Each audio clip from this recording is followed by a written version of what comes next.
Yeah, I just find some of these phrases in marketing are just so overdone these days. Like, I used to go to a gym in Glenfield, Auckland, and their big thing was we're more than just a gym. Well, you're a gym. That's the thing, that's the reason why people coming here, overwhelming majority, it is what it is. And I've seen a couple recently, like one that we just talked about off here before. We're more than just this offering. It's like, no, you are this, and you're just trying to rebrand yourself into something friendlier. I wish you could just be more upfront, and people would probably respect you more at the end of the day.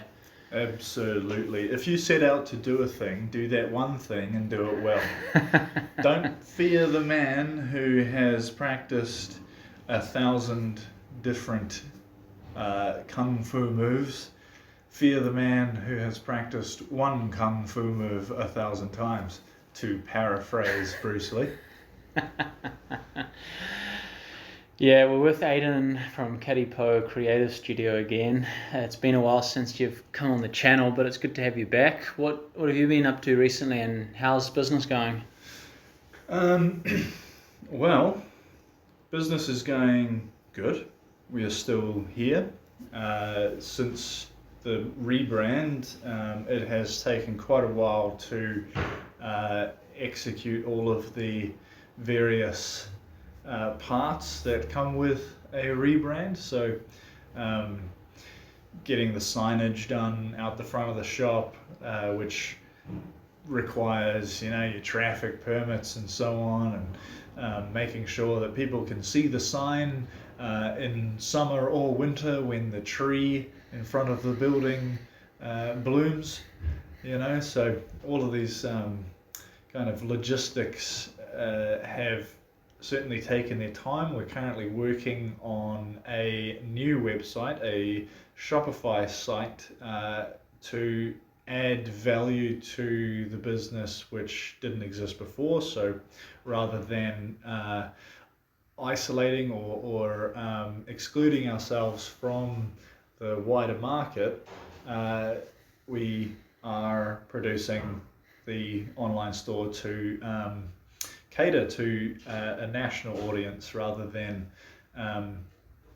simply catering to the Katikopy community. And obviously we are still doing that, but as a business owner, it is very wise to branch out and create the revenue streams that are possible to you as in whatever field that you're in. So for us, with what we do, print production,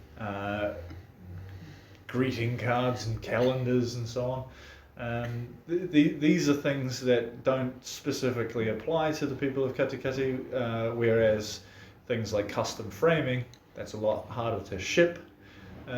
So,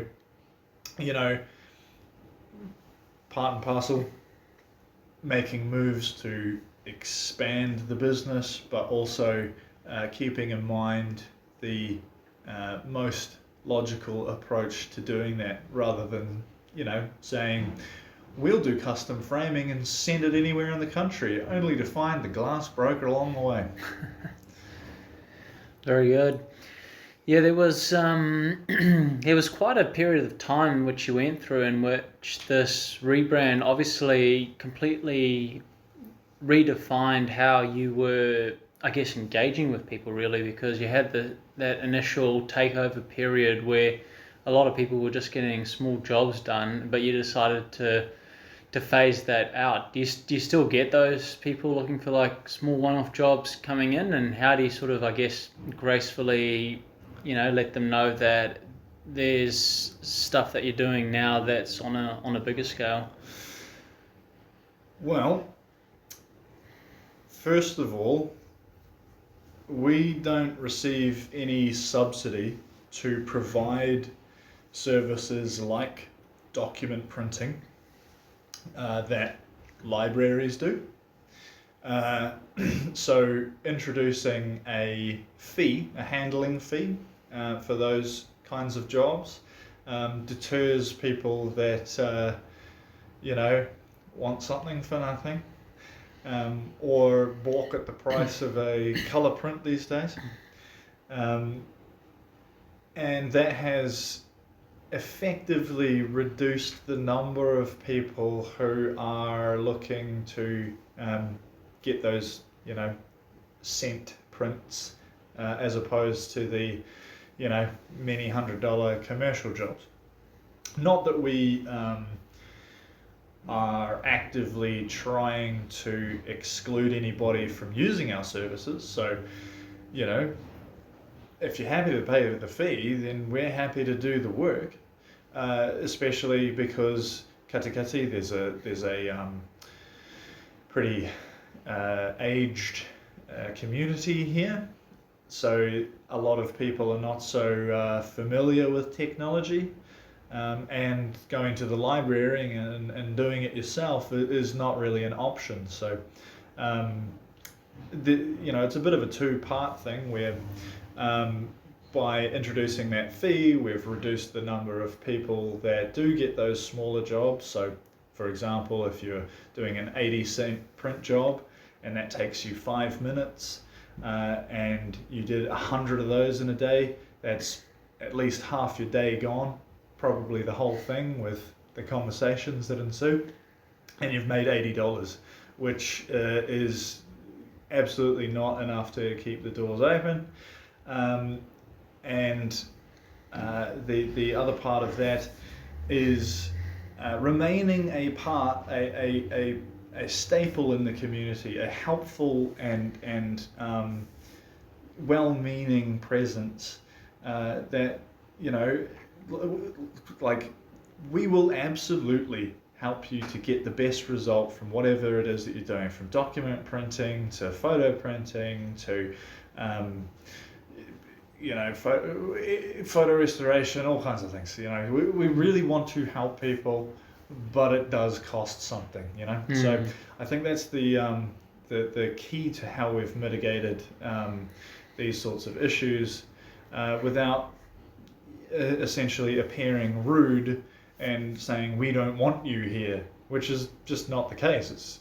It's more a case of we have to charge something to survive. And it seems like your big strength at the moment is that you've been able to identify quite clearly that your big unique selling point is really your ability to do a high quality job with a reasonably prompt turnaround, which is something that someone like Vistaprint or these other overseas companies or out of town companies simply can't provide at the same scale and at the same quality. And I think it's been a really good thing from your side to actually continue focusing on that point, because people do pick up on it, and over time, in a small town, word does spread fast. That's the key benefit of engaging with you, as opposed to doing like 80-cent print jobs, which there's nothing wrong with that, as you mentioned before, but like the fast turnaround, there are a lot of times where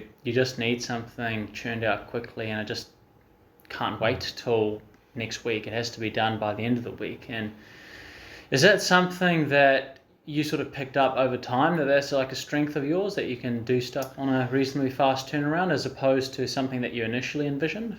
Absolutely. So we are first-time business owners, and yes, a large part of learning the ropes of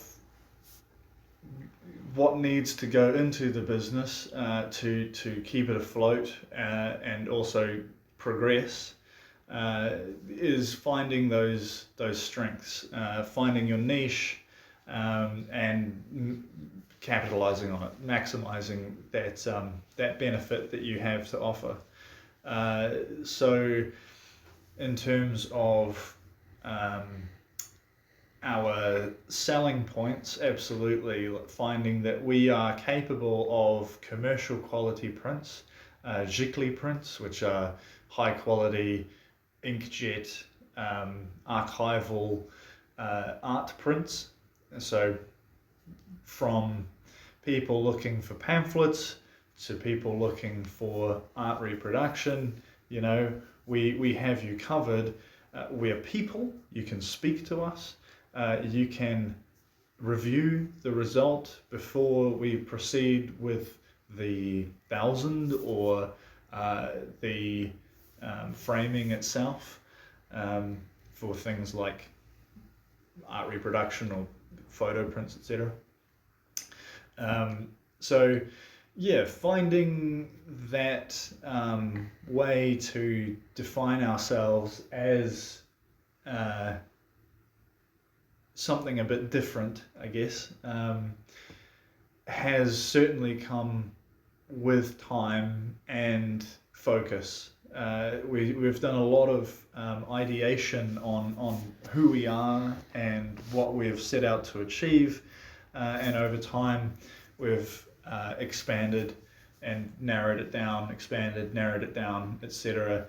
And yeah, keeping those things like document printing or art supplies, even though they don't turn around a lot of hard cold cash, it's more about the window of opportunity to communicate who you are, or set in the mind of the community what it is that you have to offer. Mm-hmm. Why would I go to you if I can just go to Vistaprint and get it done for cheap? Quality, fast turnaround. You're not going to get your cards, your business cards, 4 weeks from now, only to find you can't use them because half the text has been cut off because the file that you uploaded didn't have the correct margins or the correct bleeds. Mm-hmm. Yeah, that's a really good point that you bring up there. How have you found that print marketing's changed in the time that you've been running Katipo? That's interesting. I believe that the idea of print is dead, social media being the way forward, has not withstood the test of time as such, where social media becomes very saturated before long, especially if there are several other businesses adjacent to yours in a close-knit community. Plus the fact that the focus has been on digital for quite some time, letterboxes are no longer full of junk mail. So the things that you receive in the mailbox aren't just discarded as they have been in the past. Yeah. So print media, flyers, marketing, that sort of thing. I mean, there's absolutely room for both, and I think both, digital and physical are very important to have. You've got to have all your bases covered. Yeah. But as far as whether the industry is dwindling or not, perhaps dwindling or expanding isn't really the way to think about it. It's just changing, and trying to keep up with how things are changing is a very important thing to keep your finger on the pulse of.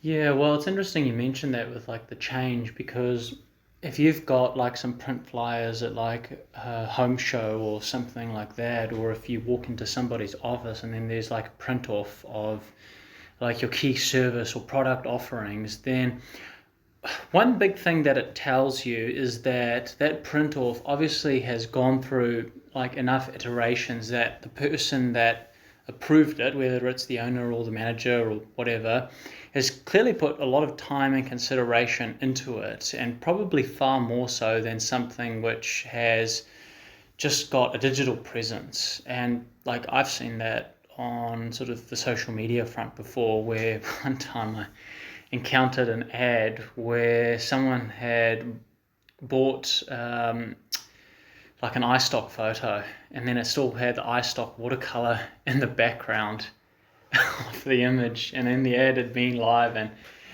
everyone was just laughing at the photo but not leaving a comment. And then I eventually just sort of like messaged the page and I said, look, people are laughing because there's the watermark on the back of your image, but it's because there was less checks that went through that. Whereas, and if you're doing like a printer fly off of like, say, like a home renovation, like home painting, for example, the end photo that you have on a flyer is not going to be watermarked, or if it is, you obviously need to fire whoever's doing your flyers. But again, it's that process of I think a lot more thought goes into that particular type of design, and that's something which I guess as a digital marketer I take a lot of inspiration from you on. Is I now put a lot more thought into like the design of things, whether it's like a YouTube thumbnail or like an image or something like that, to see what are the aesthetics of it look like and how does it line up with someone's unique user experience if they're seeing it for the very first time and it's something that they might indeed need. So it's kind of like two different types of gloves on two different hands, left hand, right hand. One's a black glove, one's a white glove, one's digital, one's print, and it complements each other well, but you have to know how to use it use it in the right way, because again, with like the design side, if you get too detailed with social media stuff, like it can actually even just overwhelm somebody if it's got like a poster design as opposed to like a very simple design. Because text-based ads, did you know, like the real thing at the moment? So like you have like a black background and then you just have like white letters or something like that. It's just taking off right now. Absolutely, yeah.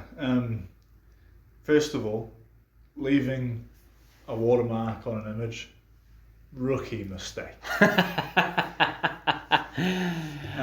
And second of all, the idea of the gloves analogy, absolutely true. In our business, we use gloves to handle photo paper as we're loading the large format printer with our wonderfully high quality photo paper.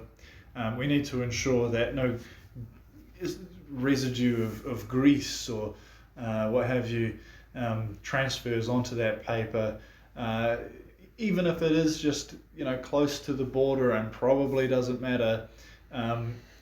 You don't want to create a situation where something can go wrong in that context.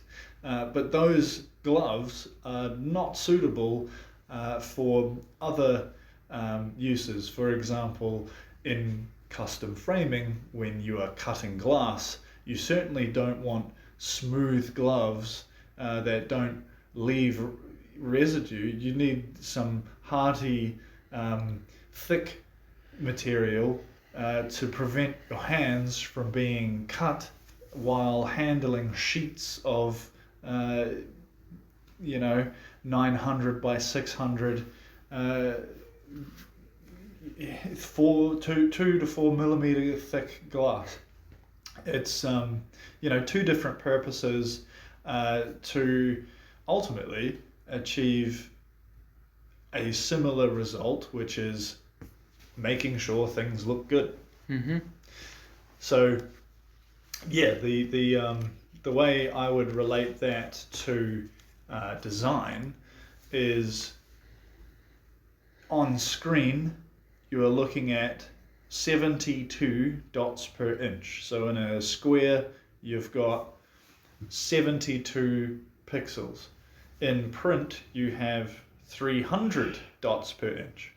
So if you were to design something for screen and then print that out, you have all of this information missing that results in a poor quality print. So some things that work well for screen, they're bold, they're as you mentioned, just text-based things, works absolutely perfectly.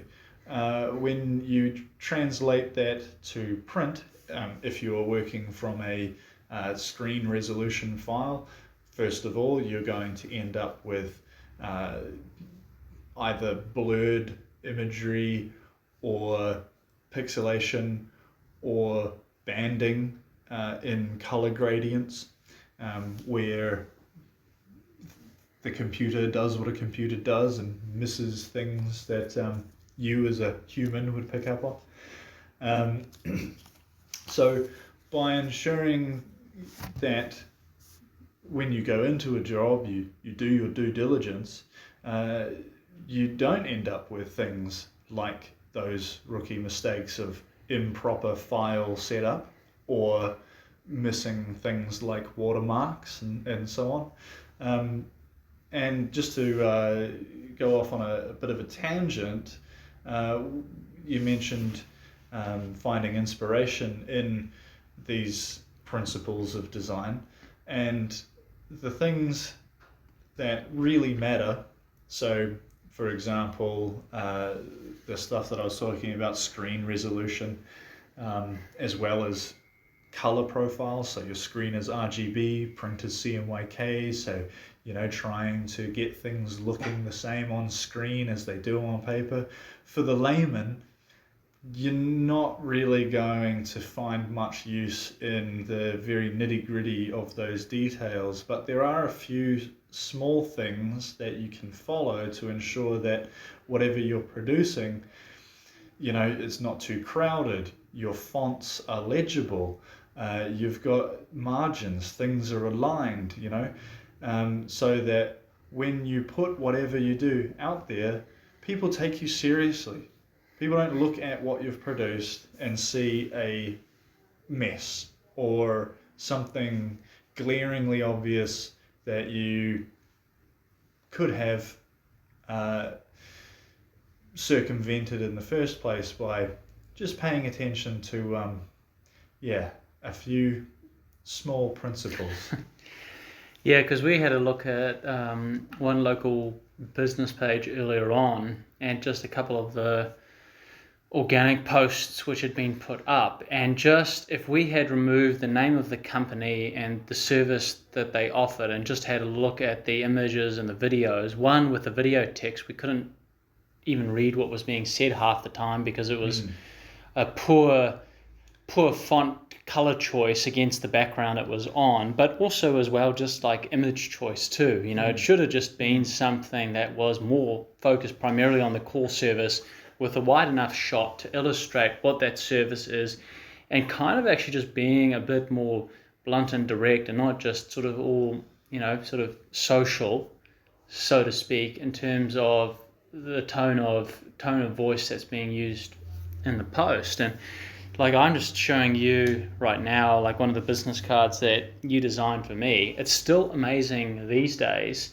how many places you go to, whether it's at like a cafe or at like the local bread shop here, where you can actually just drop your business card in and just leave it, like a couple of them, and people can just come and pick them up. And I still do it from time to time, and occasionally hear from someone that said, I just picked up your card at the bread shop and see that you offer this service. I'd just like to know a little bit more about what it is you do. And that again is something where if someone's not on social media, there's got to be a way to reach them, and sometimes with just a good old-fashioned business card with a bit of print work, which you provide because you did a great job, you're able to illustrate the service straight away. Like, down at the bottom of the business card, maximize your ROI, paidadvertisinghelp.com. The business title is pretty clear, and the services as well. So like it all makes sense and it flows nicely, and it's not complicated or it's not lacking information, which, can be a big problem if you don't spend some time thinking carefully about that. But unfortunately, it's just one of those things. You always kind of have to work on it. And like with paid marketing at the moment, man, like you won't believe how disenfranchised I guess I've become with I guess some of the businesses around here not wanting to have that willingness to evolve with the times and have an online presence and that sort of stuff. But I guess it's good in a sense as well, probably from your perspective, that people in a wider sense still see that need for print marketing and they understand the benefits that come with it, because it's something that many of them are far more familiar with than, say, like Google advertising or Facebook advertising or YouTube ads or anything like that. So there's a couple of things there. The first thing is somebody has picked this business card up from a local business, and because of the presentation, they have, well, I mean, I guess I'm being a bit presumptuous there, but there's certainly an element of this guy clearly knows what he's doing. The message is clear. It's easy to read. There's no confusion about what kind of services are offered. So it's very easy for somebody to pick up that business card and make up their mind on the spot, rather than needing to be pummeled by advertising from all directions. Which leads me on to the next part of, you got to pummel people from all directions. In this small community, yes, there are quite a few people who aren't familiar with the online presence and the importance of it, which, it's kind of case by case. Some people really should be thinking about it. Other people, perhaps those who run stalls at local markets, you don't exactly need to hammer people with online marketing, since those who go to Sunday markets are gonna see you. So I guess there is a need to make the distinction about which fields in marketing you need to focus on, and I would say that it would probably be a 50-50 between, I need to focus on print marketing and focusing on digital marketing, and then I guess peppered throughout you've got people that need to equally focus on both, or some of this, more of that, what have you. But either way, any business owner needs to keep in mind that any door that you don't aim to open is a door that will remain closed. If you are not doing print marketing, then you are not going to appeal to people who aren't on Facebook or Instagram or wherever. If you are not going to do print marketing and focus on digital marketing, then you are just not going to appeal to the locals that probably won't see your advertising, since so many other people are also doing that thing, and the advertising relies on you being interested in the thing which is being advertised through targeted marketing.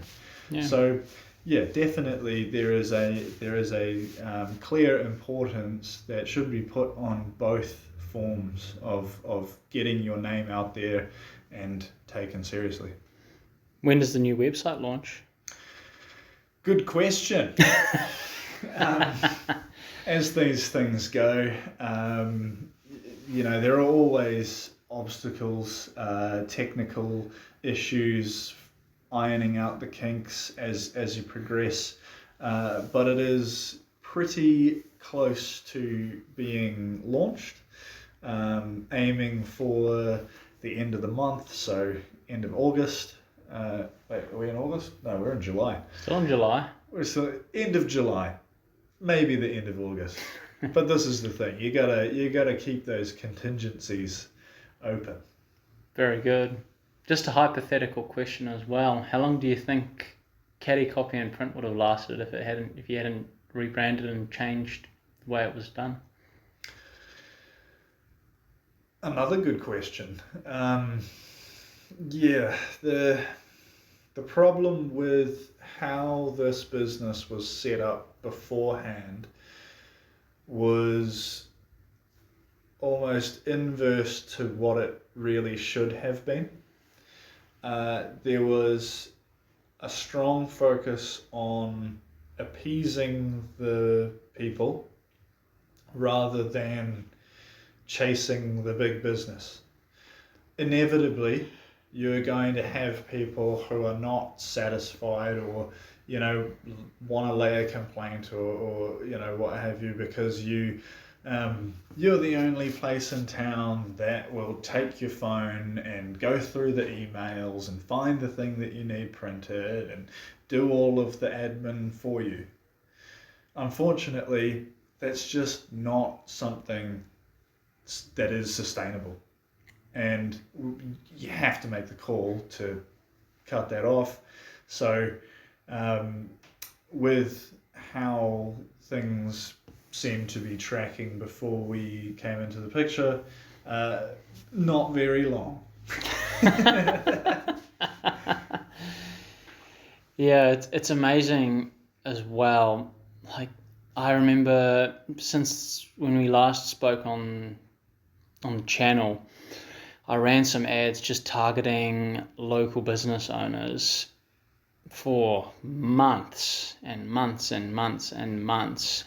And it was amazing to see the number of businesses like around town that are struggling or complaining about not having enough business, but just the very low response rate that came through from it. Like, you had the Katikopy advertiser close its doors forever, and now you've just got this crappy insert in the weekend newspaper that fills its spot, mainly for just real estate listings primarily.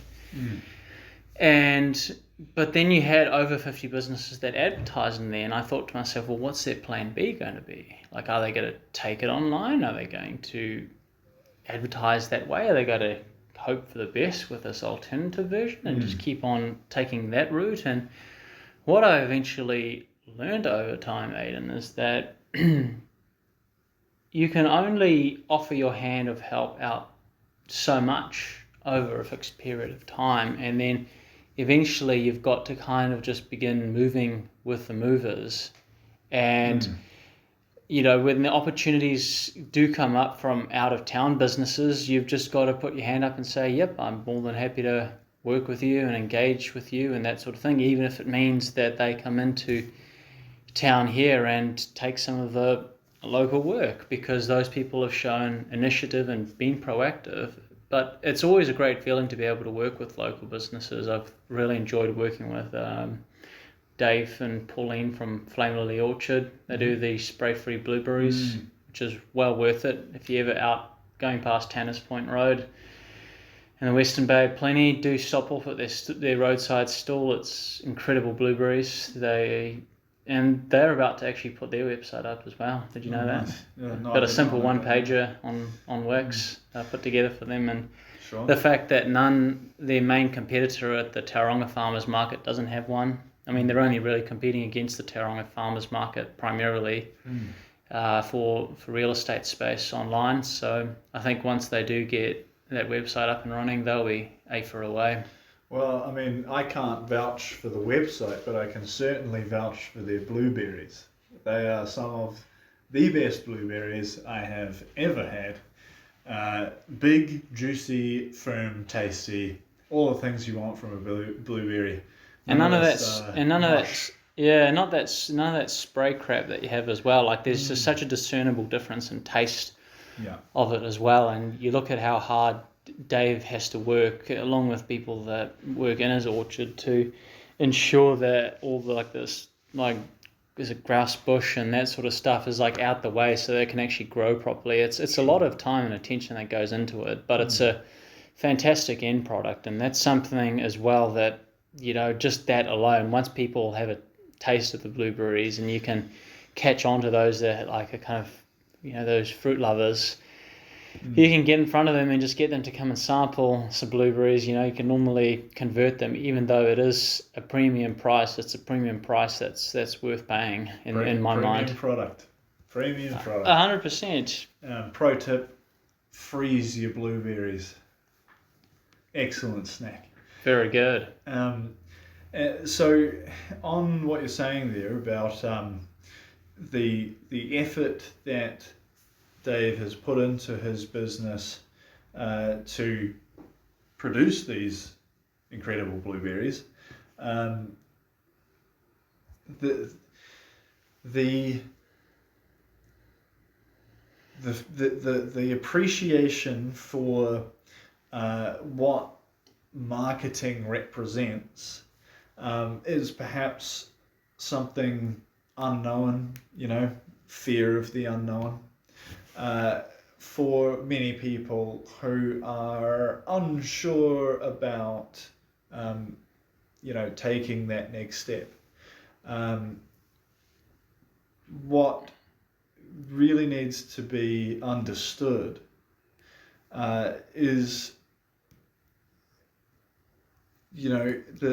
how you can translate this importance over here to something that the client or prospective client can appreciate or understand, what have you, which is you wouldn't think about putting inferior blueberries out there into the market as an orchard because, one, you've got so much competition, but two, I mean, they're not a necessity.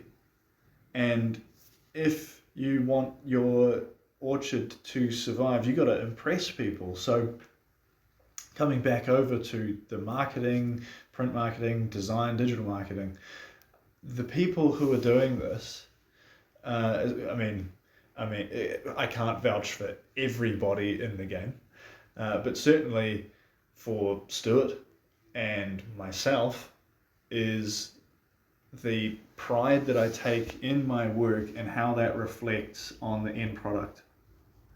I would not put a design option in front of somebody if it was just not up to scratch.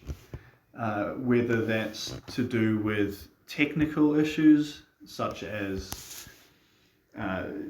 bleeds and margins and DPI and so on, but also the way that I communicate what a business is all about.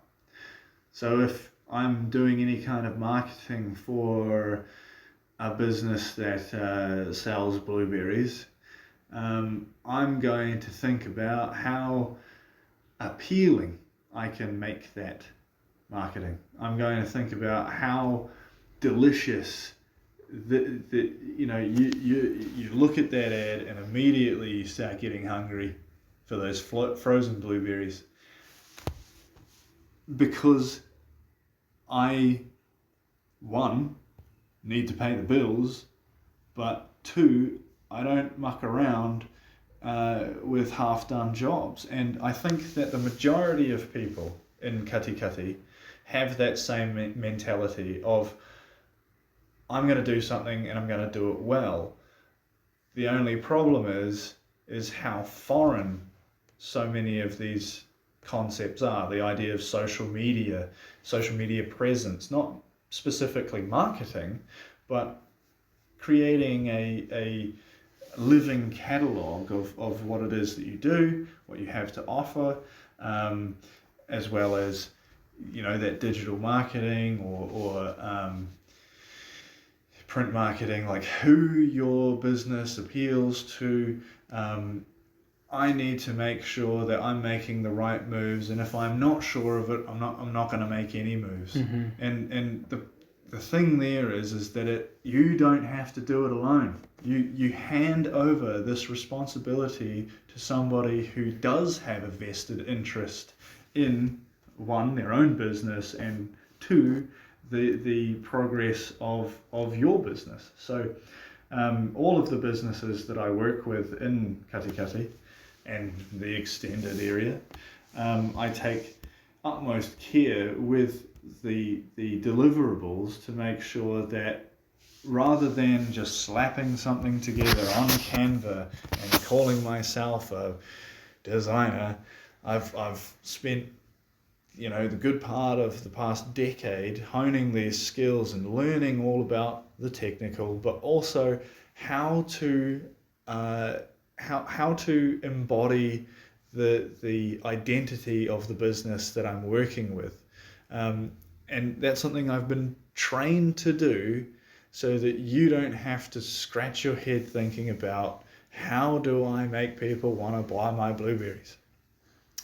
So that fear of the unknown is certainly something that should be, not just put to the wayside. You don't want to just go with anybody, but having somebody who can take a brief, digest what the end goal is, and come up with a solid plan to produce something that is going to reflect your business and your hard work, as well as the product that you've produced itself.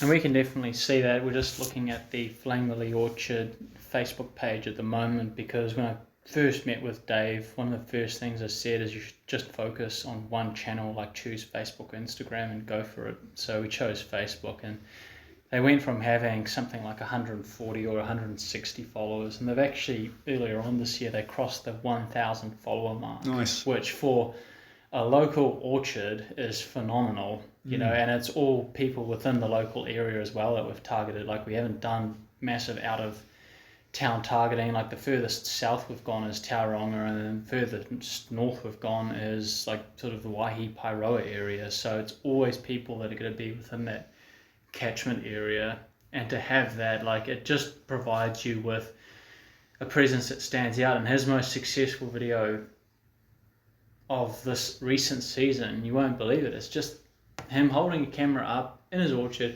Hi, Dave here from Flame Lily Orchard. We're going to be at the Tauranga Farmers Market, the Waihi Beach one, and coming to Katikopy Markets on Sunday. Hope to see you there. Bye. Brilliant. That's it, because it puts a personability to it. Mm-hmm. That actually is social, because that's how Dave is as a person. So when they go and meet him, they're actually, like, I would say a lot of people are surprised by how they're talking to the same person and who's engaging with him in the same way, but it's a really great consistency. And I think that's something small town businesses would benefit from doing a lot more, is actually just being quite consistent in your message and just being clear with the service that you're offering. Like we just mentioned it at the start, like there was this business that was just trying to do all these other things and just, we're more than just the service that we provide.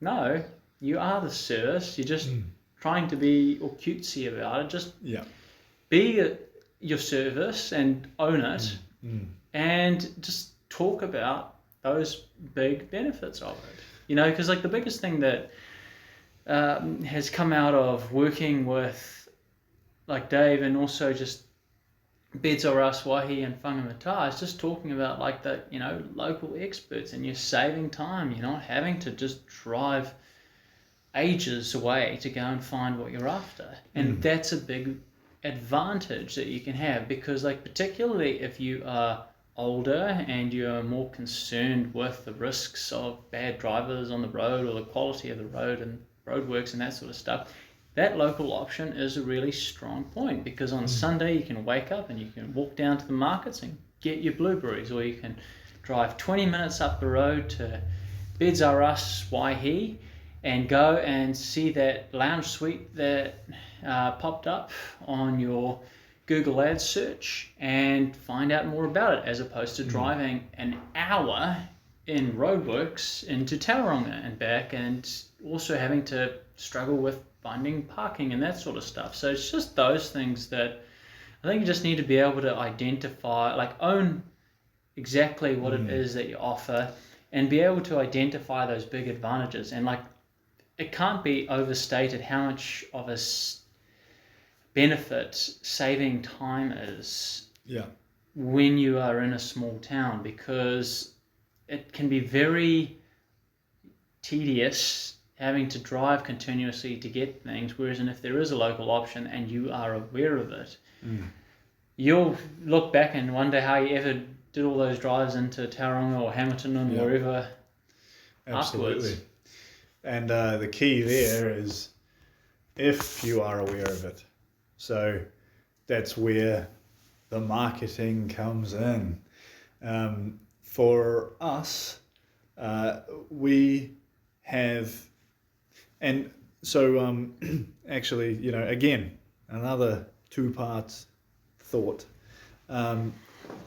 First of all, this idea of being more than just in Katikopy and Print, the previous name of this business, the tagline was more than just a print shop, which it is not. It is not more than just a print shop, right?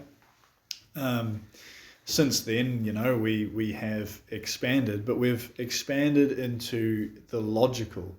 So if you are doing print, you are going to deal with high quantity print production, flyers, pamphlets, brochures, business cards, etc. And you're going to be dealing with high quality print, posters and art reproduction and things like that. The things which complement those, such as custom framing,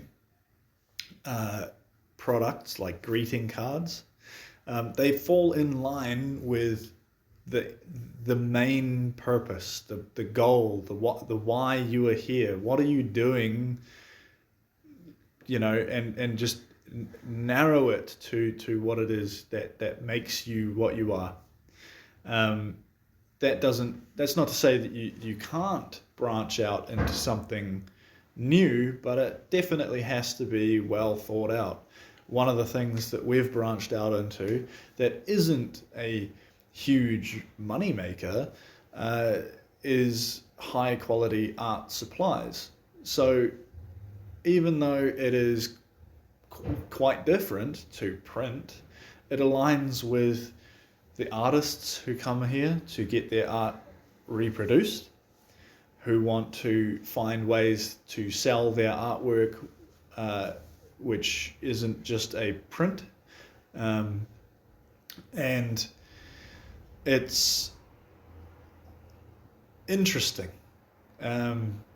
rather than, say, introducing something new like we print all of the, I don't know, the cafe tidbit article thingies. Coffee news? Well, I mean, not coffee news specifically, but yes, essentially. Yeah. What value is that bringing to what we do? Like, what are the contingencies? What are the trade-offs? So thinking about, like, well, if we are to produce them, they go out, they don't bring anything back in, they just hand it out for free, and if week after week nobody's picking these things up and taking them home, then the interest is lost, and you've put all this time and effort into trying to establish something that was never really going to go anywhere in the first place. So that's the first part of the idea of this identity thing, where you got to narrow it down. Don't try to be everything. Don't try to tell people that you're more than what you are. Just do something and do it really well. Locality. So when I say locality, I don't mean positioning on the map. I'm talking about how you relate to the community around you. So when we started to push for marketing and things, we not only have a core service, but we have a core audience. And there are two kind of core services, which is printing for businesses looking to make more money, and printing for the people who have money to spend. So you've got your flyers, and then you've got your artwork stuff, whether that's an artist looking to sell their own works, or if it's somebody looking to get something printed and framed. You are marketing this to a group of people that are going to be interested and are going to spend money on the thing.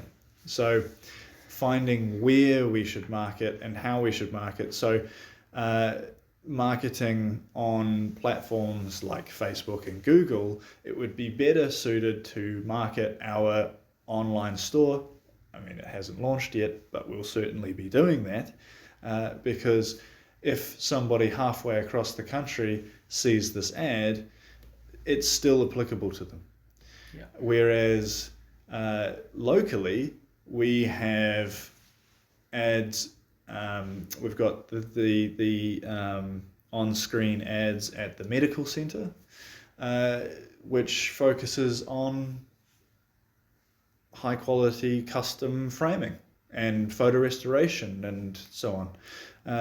Because there are a lot of people going to that medical centre who are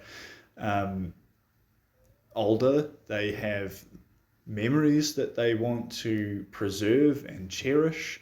And I mean, for as a more niche example, I'm going to be giving a talk at the library about photo preservation, both physically and digitally, and this is out of the goodness of my heart, but it's not completely altruistic, because I'm also going to be sharing the message about what the services are that Katipo Creative Studio has to offer these people, and if these people are interested in preserving their images, it may turn into some business for us. That's a win-win.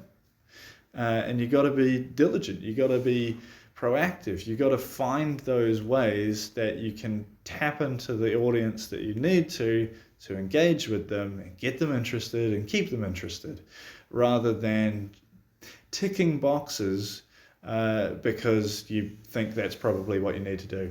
You know, delivering coffee news to every cafe only to have them thrown out in 7 days, because how many people are really reading them?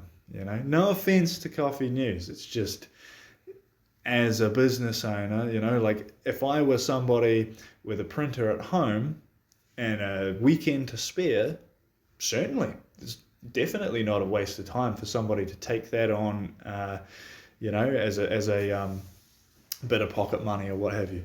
But as a business owner, I need to think very logically about what efforts I'm putting into what areas, and making sure that there is a return on those things. Very good. I'll actually finish with a rather funny story. The first time that Aidan and I did this chat afterwards, his mum had just come from across the street from the butchery, and she was in a big panic and fluster because someone had stolen the cash register, and you know, looking around, mad scramble and stuff, and Aidan was kind of just like there with folded arms, just like laughing it off, because he thought like, well, the person must be long gone now. And she's like, well, the only possible place could be where I lock it up at the end of every day. So she gets her keys, opens it up, pulls out the cash register, it's right there in her hands, and she breathes this big sigh of relief. And all this time I thought to myself, I wonder if it's in the place where she just locked it up at the end of the day. Yeah. Yes. I'm sure there's some kind of message to be inferred from that kind of story. I mean, it's, you know, it's always in the last place you look kind of thing. Yeah. Like, hey, where's the best area that I can spend my energy for, you know, my business, to expand my business, to get more clients? Probably right where you left it. And the irony of that all is like, it was like this. You see, like, I've only been gone for less than 5 minutes. I just went across the street to get some food for tonight. Where is it? Where is it? Where is it? Well, is it you locked it up? Yes, it is. Yeah. So we'll end it there. Thanks very much. Fun little anecdote. Cheers, Stuart. Cheers, mate.